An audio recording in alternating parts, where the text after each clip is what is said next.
Doctora Laura Pou Ottenwalder, buenas tardes, bienvenida al patrón. Buenas tardes, gracias, don Jaime. Buenas tardes, doctora. Hola, querida, ¿y tú? Bien, gracias a Dios. Qué bueno. Doctora, a mí me gusta siempre cuando converso con una psiquiatra, un psiquiatra, porque la gente, la mayoría, como que no conoce la diferencia entre un psiquiatra, una psiquiatra, para decirlo en femenino, y una psicóloga. Yo sé la diferencia, pero me gustaría que usted explicara eso a la audiencia, por favor. Sí, la psiquiatría es una especialidad de la medicina, mientras que la psicología es una licenciatura. La diferencia primordial en cuanto a la visión del tratamiento es que la psiquiatría también incluye el tratamiento farmacológico, mientras que en la psicología el abordaje del tratamiento al paciente es solamente desde el punto de vista de psicoterapia. Esa es básicamente la diferencia primordial entre el psiquiatra y el psicólogo. El psiquiatra es un especialista de la medicina, mientras que el psicólogo es un licenciado en el área de psicología. Yo lo defino mucho más fácil. Digo, mire, el psicólogo nada más habla, el psiquiatra te receta medicamento y te resuelve el problema con medicamentos probablemente. Pero bueno, usted lo ha definido perfectamente. Pero hace unos años que los dominicanos veían al psiquiatra como un enemigo, como un médico que trataba a personas enfermos mentales. Pero en los últimos tiempos, la nueva generación, los jóvenes, se están dando cuenta que el psiquiatra es un amigo, es una persona que será su consejero, que va a conocer su problema, y si su problema merita una medicación, pues tiene la capacidad para darle esa medicación.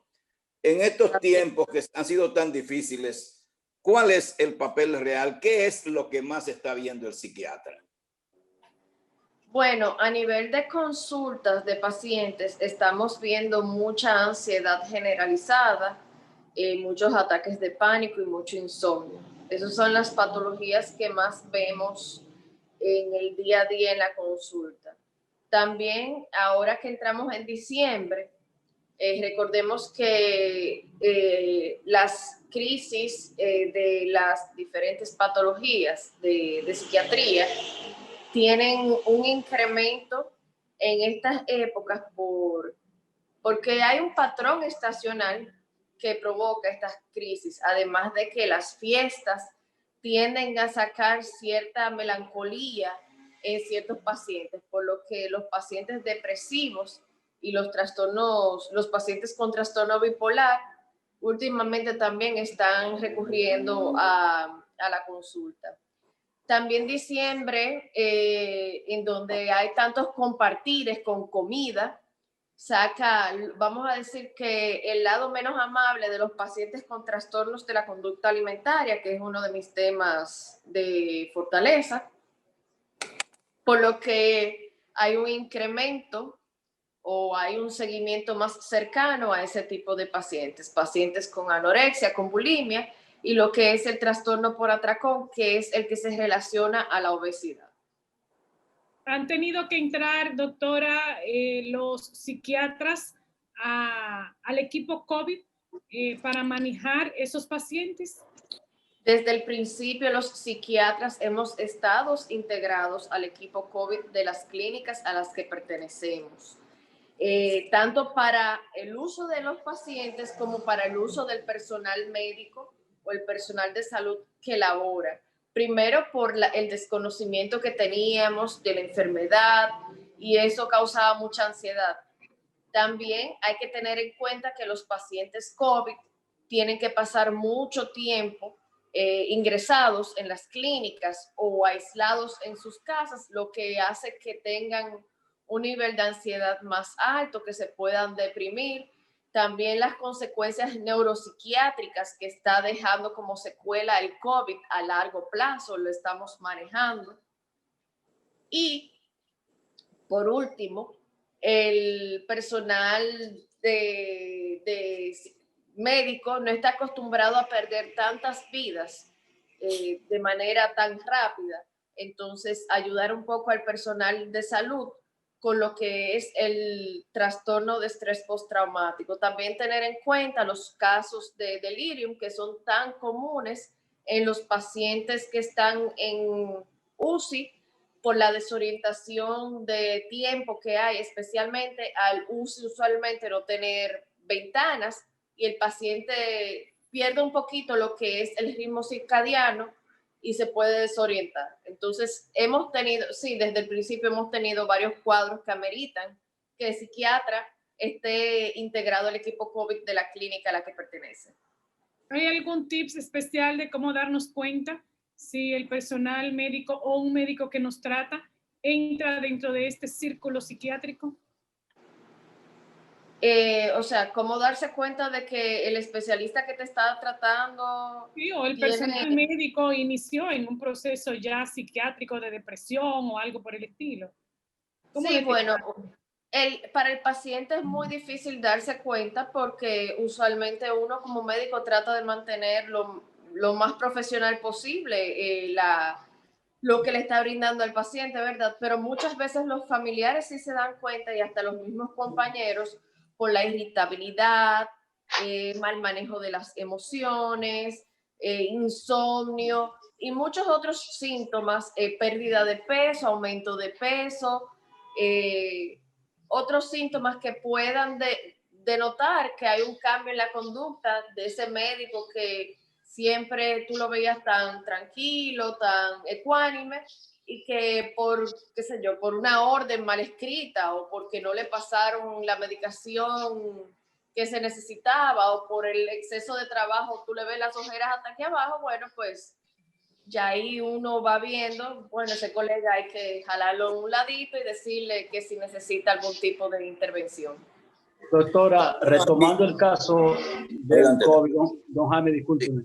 En el caso del COVID, ¿qué informaciones ha recopilado usted con relación al impacto que ha tenido en la conducta emocional de las personas? ¿Y qué hacer para que esto no le cause a uno algún tipo de trastorno? Porque hemos vivido una situación de cuarentena, mucha gente que ha perdido su empleo, mucha gente que ha perdido su familiar, que ha perdido su esposa o esposo. O sea, hemos tenido unos cambios negativos terribles en todo este trayecto de casi 9 meses.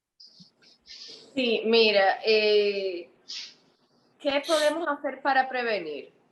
Lo que se llama higiene mental. La higiene mental es la prevención de trastornos mentales. Sabemos que los trastornos mentales tienen varios factores, es multifactorial y que uno de estos factores es la base genética.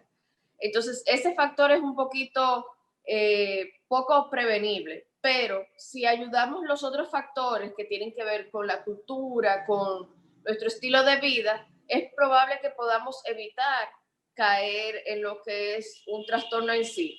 Entonces, dormir bien, una buena alimentación, hacer ejercicio, mantener una rutina, son cosas que nos ayudan a mantener una buena higiene de la salud mental. Los pacientes que ya de por sí tienen un trastorno mental diagnosticado, entonces tienen que hacer la prevención de crisis. ¿Cómo no caer en crisis? Bueno, pues tomándome mi medicación, yendo a mi psiquiatra para revisar si mi dosis está ajustada a lo que es adecuado para mí, hacer la parte terapéutica con mi psicólogo y así mantener cierta estabilidad dentro de lo que es esta situación que, bueno, a todos nos ha causado una interrupción en nuestro ritmo de vida normal.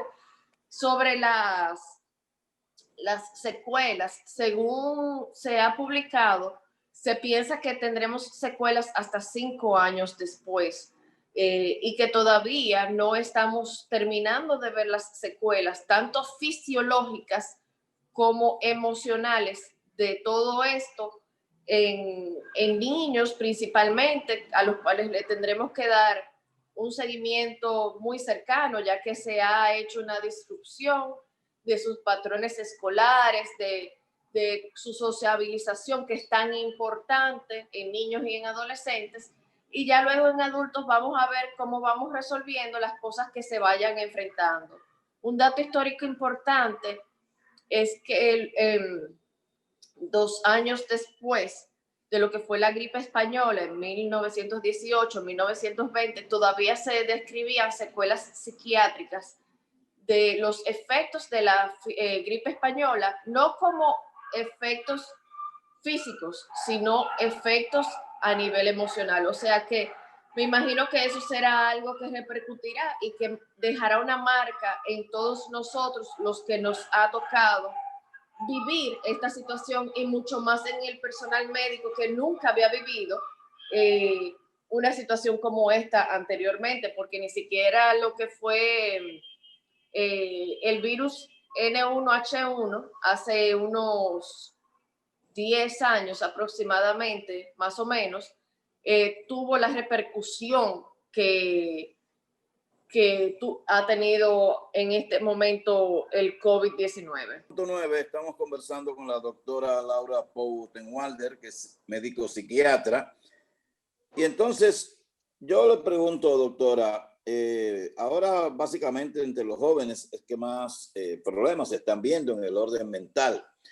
Y hay jóvenes que tienen la valentía de por sí mismo acudir a un psiquiatra.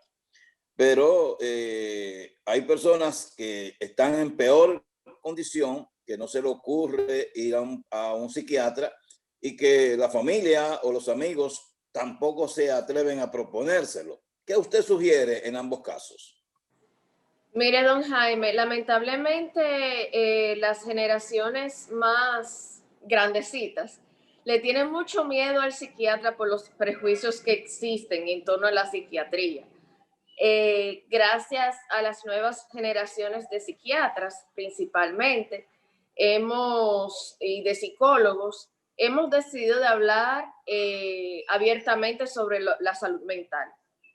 Hemos decidido psicoeducar por las redes sociales, ven que somos personas asequibles, que somos cercanas, que somos igual que cualquier otro médico, que somos un médico para el cerebro, y eso ha acercado mucho a la gente joven hacia uno.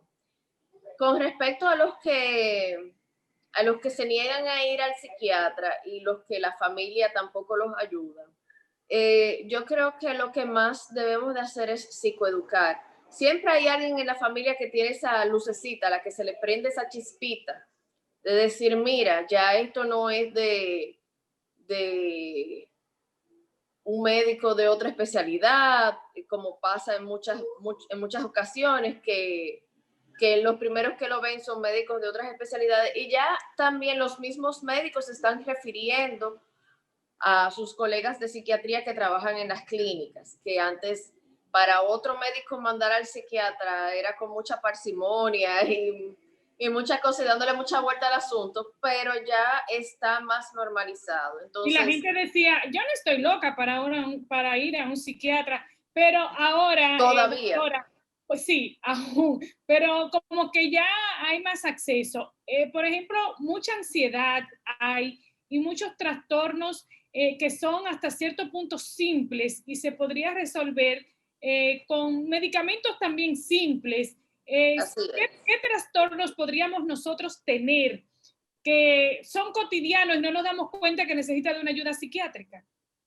Mira, la ansiedad para mí es el trastorno por excelencia que tenemos en el día a día, y que la gente llega al consultorio y me dice, ay, que yo me estoy muriendo de ansiedad, y eso es algo raro, y yo me quedo como que no, aquí la mayoría de los pacientes que vienen es porque están sufriendo de ansiedad, y no solamente durante el COVID, todo el tiempo, porque el ritmo de vida que estamos llevando con respecto al trabajo, a la familia, queremos abarcar tanto en 24 horas que la gente no duerme bien, no come bien, entonces no descansa. Eso hace que bueno, cuando tú no tienes un buen descanso, tu cuerpo se queja. Y muchas veces los pacientes llegan por síntomas que no asocian con la ansiedad. Por ejemplo, el insomnio, que es súper común, o la gastritis, que muchas veces se han pasado un año en tratamiento con el gastroenterólogo sin ninguna mejoría, y es que esa gastritis está producida por los niveles de ansiedad o un dolor de cabeza que no se quita y el neurólogo no encuentra nada, ni un dolor de espalda. Y así vemos muchas manifestaciones somáticas, o sea, muchas manifestaciones físicas, que lo que están es diciéndole a la persona mediante síntomas físicos que no están bien mentalmente y que necesitan descansar y que necesitan organizar su cerebro, que se resuelve con una medicación súper simple, a pesar de que la gente le tiene mucho miedo a lo que es la medicación psiquiátrica, sin razón.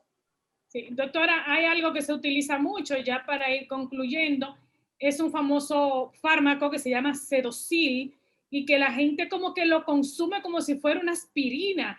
¿Esto tiene algún efecto secundario? ¿Realmente ayuda a las personas que tienen alguna sintomatología psiquiátrica? ¿Cuál es la realidad de este medicamento? Mira, el Sedocil es una medicación que es una benzodiazepina. Las benzodiazepinas son fármacos que se expenden únicamente, o el resto de las benzodiazepinas, se expenden únicamente con una receta controlada porque su venta está controlada por la DNCD, porque son drogas.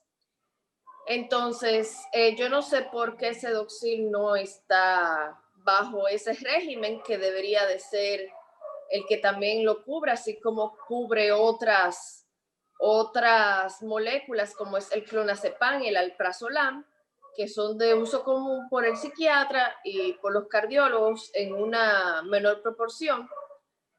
Pero realmente lo mejor es que los pacientes no se automediquen, porque las benzodiazepinas, quiere decir los tranquilizantes, lo único que hacen es calmar esa sensación de ansiedad o de pánico momentánea, pero no trabajan el problema de raíz, no realmente reorganizan el cerebro o modulan los químicos, los neurotransmisores cerebrales para combatir esta situación que está causando esos síntomas.